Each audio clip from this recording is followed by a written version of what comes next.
আবারও হরমুজ প্রণালীতে একটি পণ্যবাহী জাহাজে ড্রোন হামলা চালিয়েছে ইরান। এতে হরমুজ প্রণালীতে আটকে পড়া জাহাজগুলো এবং সেখান থেকে হাজার হাজার নাবিক সরিয়ে নেয়ার অভিযান স্থগিত করেছে জাতিসংঘ। যুক্তরাষ্ট্র ইরান যুদ্ধ শুরু হওয়ার পর থেকেই এসব জাহাজ এবং নাবিক হরমুজ প্রণালীতে আটকে রয়েছেন।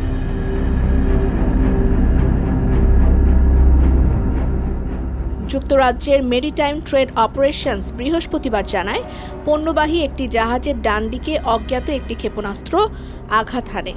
এতে জাহাজটির চালকের কক্ষ ক্ষতিগ্রস্ত হয়েছে। তবে এই ঘটনায় কেউ হতাহত হয়নি। প্রশ্ন উঠেছে, কেন ইরান আবারও হামলা চালালো? সত্যতা কতটা?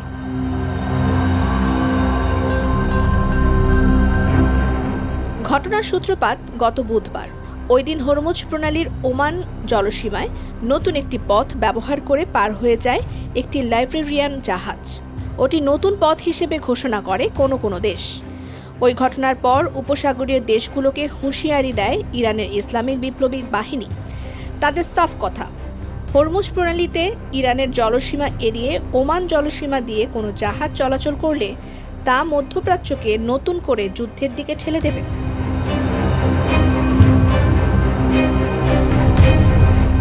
জাহাজ পারাপারের ঘটনা বা চেষ্টাকে সম্পূর্ণ অগ্রহণযোগ্য এবং বিপদজনক বলেও সতর্ক করে দেয় IRGC। এরপরই হরমুজে এই হামলার ঘটনা ঘটল। তাই বিশ্লেষকরা বলছেন, ভিন্ন রুট ব্যবহারের বিষয়টি মেনে নেয়নি ইরান।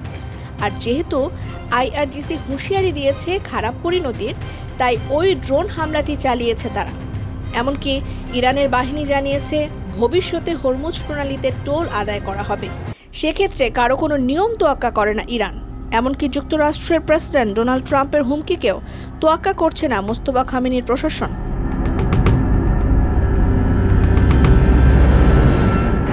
হরমুজের টোল আদায়ের বিষয়ে হুঁশিয়ারি দিয়েছেন মার্কিন প্রেসিডেন্ট ডোনাল্ড ট্রাম্প। চূড়ান্ত চুক্তিতে নৌপথটিতে টোল আদায়ের কোনো সুযোগ নেই বলে জানান তিনি। বুধবার ওভাল অফিসে নেটো মহাসচিব মার্ক রুটের সাথে এক বৈঠকে মার্কিন প্রেসিডেন্ট বলেন, হরমুজের টোল আদায় কোনোভাবেই গ্রহণযোগ্য নয়। এটি পুরো চুক্তির ভবিষ্যৎ অনিশ্চয়তায় ফেলে দেবে বলেও মন্তব্য করেছেন তিনি।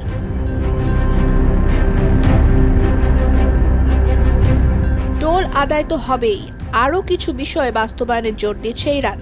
বৃহস্পতিবার ইরানের সেনা কমান্ডার ইসমাইল কানাই বলেছেন, চুক্তির আগে অবশ্যই ইসরায়েলের বাহিনীকে লেবানন ত্যাগ করতে হবে।